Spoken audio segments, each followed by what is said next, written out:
I usually don't ask this early, but if you could like the video and subscribe, it would mean a lot. We're so close to hitting 10,000 subscribers, and your support can really help get my content out there. Thanks. Arthur Artie Wilson,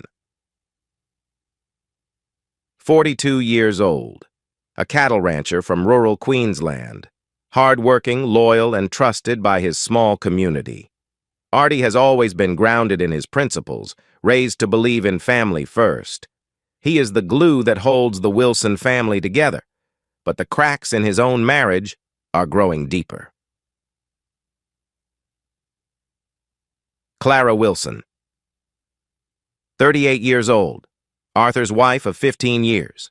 An intelligent and beautiful woman, Clara works as a part-time nurse at a small-town clinic.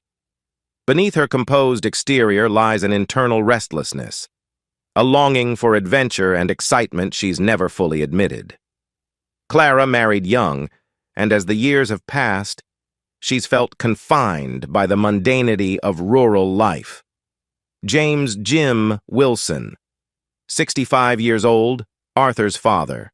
A handsome man who, despite his age, has never lost his charm. Jim is a retired cattleman who once had the world at his feet.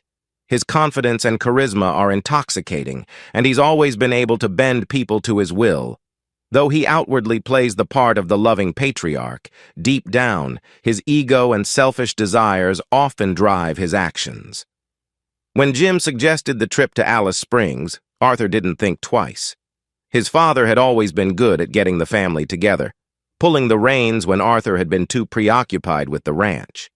It had been years since they'd taken any time off, and the ranch's financial pressures had been pushing Arthur to his limits. But Jim always knew when to step in and remind them to take a break from the grind. This trip was supposed to be a peaceful escape. Just Arthur, Clara, and Jim. For weeks, Clara had been distant. Arthur thought maybe the pressures of daily life had worn her down. The long nights of tending to the ranch, the unpredictability of Queensland's weather, and the simple, repetitive life of the outback had drained any spark left between them. They hadn't been intimate in months. Arthur wasn't the type to push, but he could feel her pulling away. In his heart, he believed a break in the desert air might be just what they needed to reconnect. He could picture it already, the two of them under the stars, rediscovering the love they once had.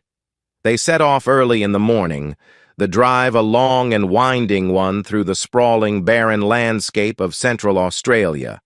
The sun hung low in the sky, casting long shadows over the rugged red earth. Arthur sat behind the wheel of their old Land Rover, Jim in the passenger seat and Clara in the back, silently gazing out the window. Jim, as always, filled the air with his jovial chatter, recounting stories of the old days, back when he was still running cattle through the outback, before his body started to slow down. His deep baritone voice had always commanded attention, and even now, Arthur couldn't help but admire his father's way of telling a tale. But every so often, when Jim wasn't looking, Arthur caught Clara smiling at him, a smile that didn't feel quite right. Not the warm, affectionate smile she used to give Arthur when they first met, but something different, something that stirred an uncomfortable feeling in the pit of his stomach. The first night at the station was quiet. Arthur spent most of it tending to the fire outside, staring into the flickering flames, wondering how he could get things back on track with Clara. He had tried to engage her in conversation, but she seemed distracted, distant, her mind elsewhere. Jim, on the other hand, was in high spirits, drinking whiskey and cracking jokes as if nothing was wrong. Arthur went to bed early that night, feeling a strange sense of unease, but pushing it aside. He trusted them both. After all, Jim was his father, and Clara was his wife. Family comes first. That was the Wilson way. The next few days passed uneventfully, but Arthur's sense of dread only grew. He noticed the way Clara's eyes lingered on Jim for just a little too long when he spoke, the way they would share private jokes he wasn't part of. It gnawed at him, but he told himself he was overreacting.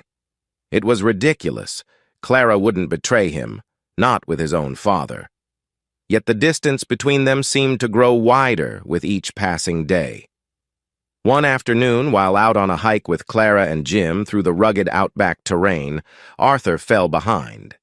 His legs ached from the long trek, and he needed a moment to rest. Jim, ever energetic despite his age, offered to walk ahead with Clara. Arthur waved them on, wanting to catch his breath.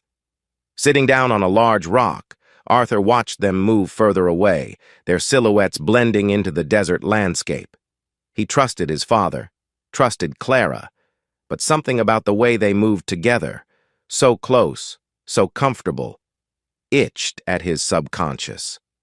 He stood up and tried to shake off the feeling, pushing himself to catch up with them. That night, the tension became unbearable. After dinner, Clara and Jim sat by the fire, the golden glow highlighting their faces in the dim evening light. Arthur watched from the cabin, his heart heavy as he saw Clara laugh at one of Jim's jokes, a laugh that was different than the one she shared with him, a laugh that cut through Arthur like a knife. He couldn't watch anymore. The uneasy feeling he had been carrying for days was now too loud to ignore. Arthur decided to step outside for some air. As he walked toward the fire, intending to join them, he stopped in his tracks when he saw it. Jim's hand on Clara's back, his fingers slowly tracing the curve of her waist.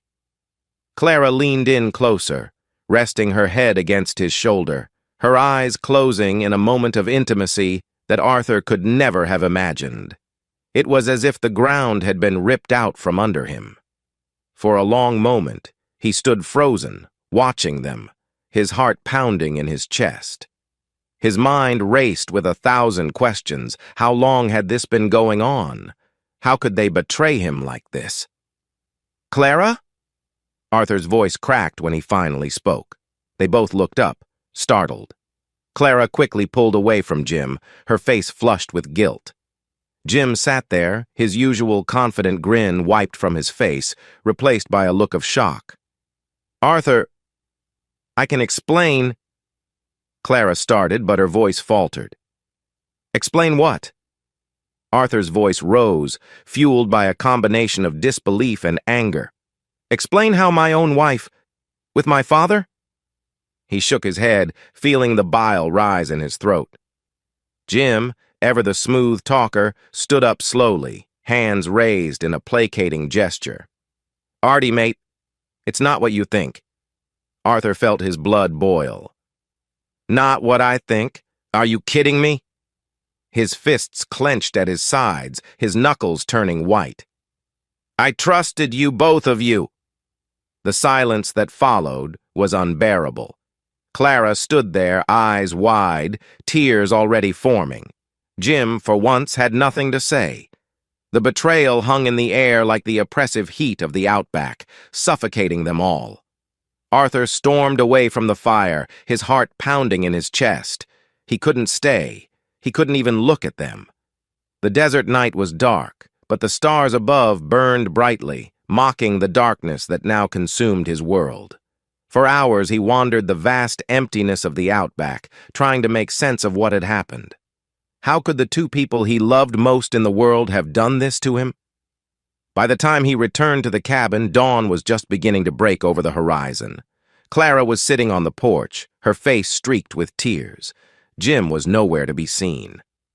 "Arthur, please, let me explain," Clara said, her voice trembling. "There's nothing to explain," Arthur replied coldly. "You made your choice. Both of you." Clara stood up, her hands shaking. It was a mistake. It didn't mean anything. I don't know what I was thinking. Jim, he was just there, and we were drinking, and it just happened." Arthur shook his head, his heart aching. "You don't just happen to cheat on your husband, especially not with his father." Clara's tears fell harder now, but Arthur felt no sympathy.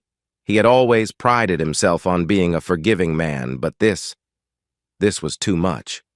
"I'll pack my things," Arthur said, his voice flat. "I'm leaving." "Arthur, no. Please. I love you. We can fix this. We can go to counseling or something. I'll do whatever it takes. Arthur looked at her, feeling nothing but emptiness. How can you say you love me, Clara? If you loved me, you wouldn't have done this. You've destroyed everything. He walked past her and into the cabin, his heart heavy with the weight of his decision. He knew he couldn't stay, not with Clara, and certainly not with his father. He packed his things quickly, not bothering to take much. He just needed to get away. As he loaded his bags into the Land Rover, Jim finally appeared. He stood at a distance, his face etched with regret. Artie, I don't expect you to forgive me. I don't deserve it. But I want you to know I'm sorry. Arthur stared at him for a long moment, then shook his head. You're my father, Jim.